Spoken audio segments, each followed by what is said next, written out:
सुप्रभातम मेरे प्यारे भैया बहन, सरस्वती ज्ञान पुंज चैनल में आप सबका हार्दिक स्वागत है, अभिनंदन है।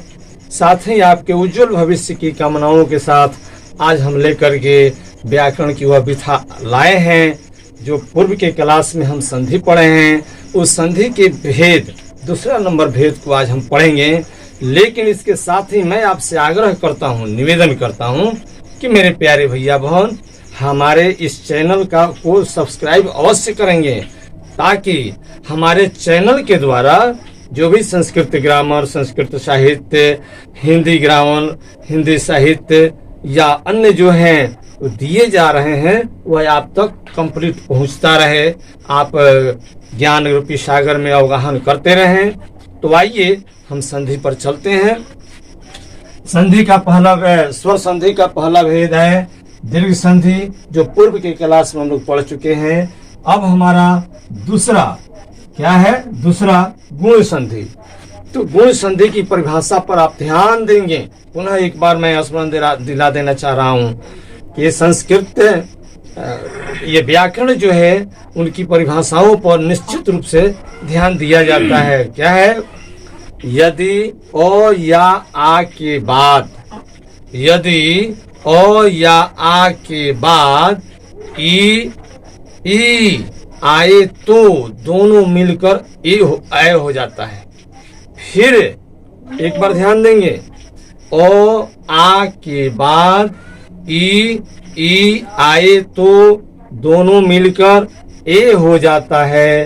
फिर यदि ओ या आ के बाद ऊ आए तो दोनों मिलकर ओ हो जाता है। फिर यदि ओ आ के बाद री आए तो दोनों मिलकर अर हो जाता है। अब मैं एग्जाम्पल दे रहा हूं, पुनः ध्यान देंगे आप सब।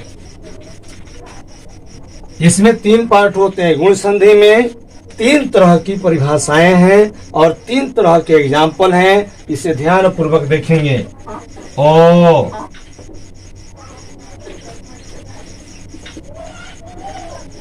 ई बराबर ए, ओ ई बराबर ए, आ ई बराबर ए। उसी तरह से आ ई बराबर ए हो जाता है। इसी का एक पार्ट हो गया। ओ ई बराबर ए हो जाता है, ओ और ई बराबर ए हो जाता है। दूसरा पार्ट में है, कह रहा है यदि ओ प्लस ऊ बराबर ओ, आ प्लस ऊ बराबर ओ ऊ बराबर ओ। चौथा बिंदु है, तीसरा बिंदु है ओ प्लस री बराबर अर हो जाता है। इस गुण संधि में 3 तरह की परिभाषाएं हैं, जिसको हम सरलता से आप तक पहुंचाने के लिए 3 पार्ट में इसको कर दिए हैं, ताकि आप आसानी से इसे समझ सकें। अगर हम सूत्र के आधार पर चलते हैं तो परिभाषा क्या होगा? यदि ओ ई ओ ऊ आ ई आ ऊ आ री के बाद कोई भिन्न स्वर आ जाता है तो फिर क्या हो जाएगा? क्रमशः ए ओ आप नहीं समझ पाएंगे। लेकिन हम ये 3 पार्ट में बांट दिए तो तीनों पार्ट में बांटने से आपको बहुत आसानी हो जाएगी। देखिए पहला एग्जाम्पल हम दे रहे हैं। क्या है? देव जोड़ ईस, देव जोड़ ईस। अब देखना है, ये 2 पार्ट में 2 शब्द बन गए। पहला पार्ट में अंतिम वर्ण में हम देखेंगे कि वो है, वो में क्या ओ आ रहा है या आ रहा है, ओ आ रहा है, और इसमें से हम निकाल देंगे, निकल गया। प्लस इस बड़ी ई को यहां लाएंगे, ई को। अब हम सूत्र में देखेंगे यहाँ ओ और बड़ी ओ और ई मिल करके क्या बन गया, ए बन गया। क्या बन गया, ए बन गया। और ए को मात्रा में हम बदलते हैं, एक ले हो जाता है। अब यह ए कहा जाएगा, तो जो संयुक्त वर्ण है यानी वो है, वो स्वर निकल गया है, ये वो बन गया है, इसको प्लस करेगा तो क्या बन जाएगा, देवेश। क्या बन गया, देवेश। एक दूसरा उदाहरण पर ध्यान देंगे आप। रमा, रमा जोड़ ईस, रमा जोड़ ईस, इसमें से क्या निकला, आ, और ये ई कट के यहाँ आ गया, आ और ई सूत्र में क्या है, आ और ई मिलके क्या बन गया, ए।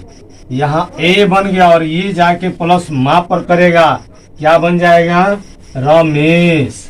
अब आपसे मैं पूर्व के क्लास में बताया था कि इसके आधार पर आपको 4 तरह के प्रश्न पूछे जाएंगे मैट्रिक की परीक्षा में या इंटर की परीक्षा में। तो पुनः आप स्मरण दिलाएंगे, इसे उदाहरण को देने के बाद मैं इस पर आऊंगा। दूसरा सूत्र के आधार पर हम चलते हैं कि दूसरा का उदाहरण क्या होगा। आप देखेंगे यहां सूर्य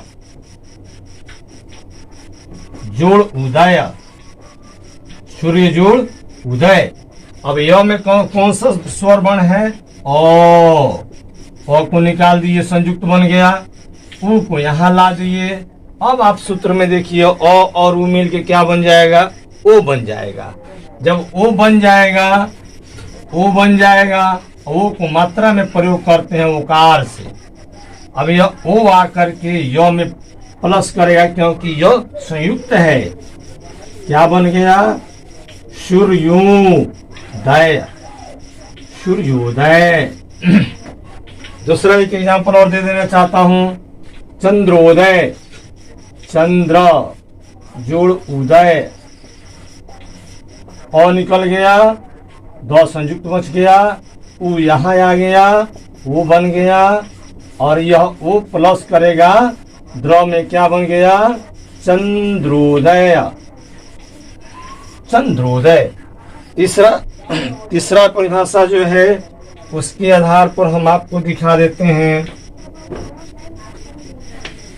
संधि का। इसमें 3 सूत्र दिया है, उसको हम आपके पास प्रस्तुत कर रहे हैं। मुझे आशा है कि आप बखूबी बढ़िया से समझ लेंगे। यहाँ है तीसरा नंबर, और री बराबर अर हो जाता है। यहाँ है देव जोड़ ऋषि, देव जोड़ ऋषि। जब संधि को हम 2 पार्ट में ये संधि विच्छेद किए तो पहला का भी अर्थ निकल जाता है और दूसरे पार्ट का भी अर्थ निकल जाता है। आप एक चीज ध्यान रखेंगे कि किसी भी शब्द के अर्थ को जानने के लिए आप मन ही मन उसको संधि विच्छेद करेंगे। जब आप संधि विच्छेद करेंगे तो स्वतः उसका अर्थ आपको समझ में आ जाएगा। जैसे देवर्षि, हम बोल देते हैं देवर्षि, देवर्षि। अब यह समझ में नहीं आएगा, जो भैया बहन हैं, थोड़ा आप तो कुछ प्रबुद्ध हैं, लेकिन जिनको थोड़ी सी कम समझ है वह देवर्षि नहीं समझ पाए। देवर्षि, देवर्षि, सप्तर्षि, सप्तर्षि, सप्तर्षि, क्या सप्तर्षि। लेकिन जैसे ही संधि विच्छेद करेंगे यानी देव जोड़ ऋषि करेंगे तो देव का अर्थ समझ में आया, देव अर्थात देवता, और ऋषि मतलब कि ऋषि मुनि। 2 पार्ट में यानी देवताओं के ऋषि मुनि। तो किसी भी शब्द का अर्थ जानने के लिए हमें संधि विच्छेद करनी पड़ती है।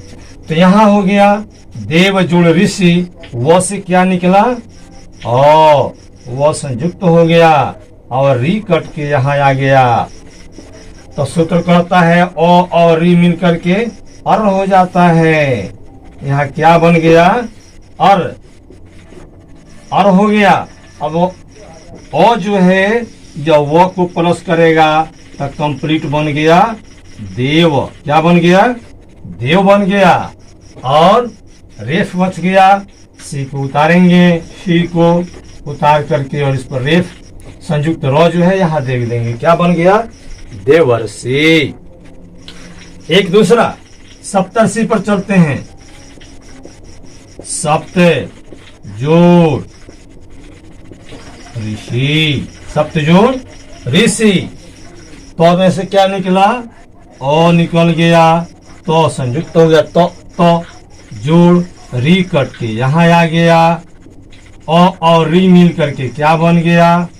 अर बन गया, संयुक्त और बन गया। अब ओ जो है इसको पूरा करेगा तो क्या बन गया? सप्त। और र बच गया, यह र शी पर आ जाएगा। क्या हो गया? सप्तर्षि। तो ये हमारा आज का रहा। आज के वर्ग में गुण संधि, आज के वर्ग में, कल के वर्ग में हम लोग दीर्घ संधि पढ़े, आज के वर्ग में गुण संधि पढ़े। पुनः मैं यह विश्वास रखता हूं कि मेरे द्वारा यह दिया गया जो व्याकरण का गुण संधि है निश्चित ही आपको समझ में आ गया होगा। अगर यदि आपके समझ से थोड़ी सी परेशानी महसूस हो रही है तो आप निश्चित रूप से कमेंट करेंगे, आप लिखेंगे कि पुनः एक बार दिया जाए। मैं पुनः अपने चैनल के माध्यम से पुनः गुण संधि आपको बताऊंगा। यदि आप सब्सक्राइब नहीं करेंगे तो आपको पता कैसे चलेगी। इसलिए मैं उम्मीद रखता हूं कि आप सब जो ज्ञान हासिल करने वाले हैं, मेरिट बनाने वाले हैं, तो आप निश्चित हमारे चैनल को सब्सक्राइब करें और आप अपने कमेंट हमारे तक पहुंचाने का प्रयास करें ताकि मैं आपको दे सकूं। और पुनः आवश्यकता महसूस आपको होती है, आप हमारे नंबर पर फोन करें या सब्सक्राइब करें, अपने कमेंट दें। मैं पुनः इस वर्ग को पुनः दूसरे दिन चला सकता हूं।